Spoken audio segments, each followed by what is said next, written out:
Take a listen here to something that Alex Van Halen had to say in a recent interview about when he feels Van Halen peaked as a band, and also I want you to listen to why he chooses this time period as the peak for the band.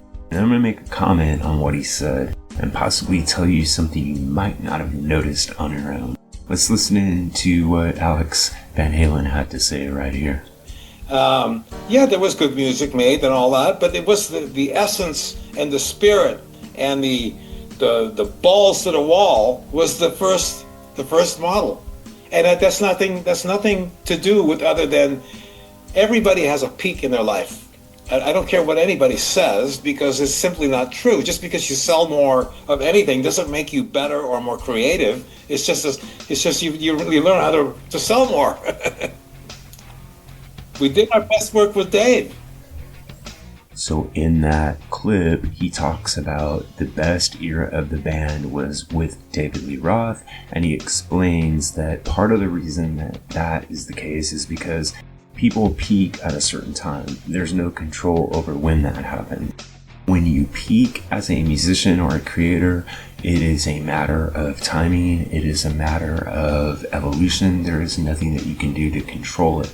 So by the time that Sammy arrived in the band, Van Halen had already passed its peak and they did their best work with Dave. That is not to say that the work they did with Sammy Hagar wasn't good, wasn't brilliant. It's just that it wasn't the same as it was with David Lee Roth.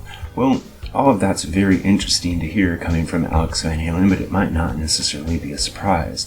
What I think is really interesting in his comments is when he said that making music is not necessarily just about music. It's about having a shared experience. Now, if we drill down a little bit deeper on this, I think we can get some insight into just why it is that so many people feel that the David Lee Roth era was superior to the Sammy Hagar period in Van Halen.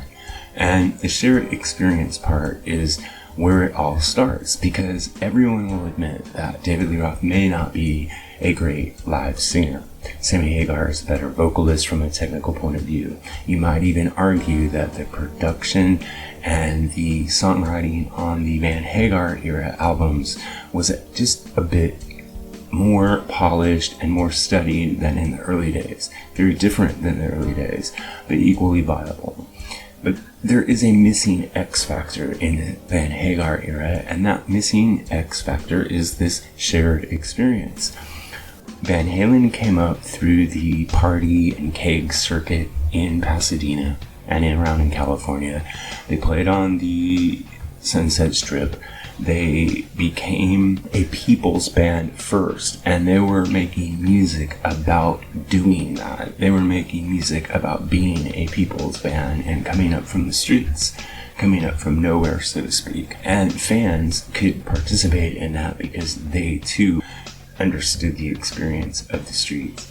Now, by the time that Sammy Hagar joined Van Halen, they were already a world-conquering band. They were at the top of the charts. They were at the top of their game. And the music changed to reflect another shared experience, at the top of the chart, rather than the struggle of the street. And I think that while the working class ethic might be easy to overestimate, what I'm actually driving at here is that people felt more involved with the David Lee Roth era of Van Halen than they did the Sammy era.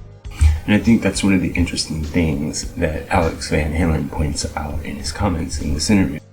So now I'd like to ask you, do you agree with Alex Van Halen that the David Lee Roth era was when Van Halen did his best work?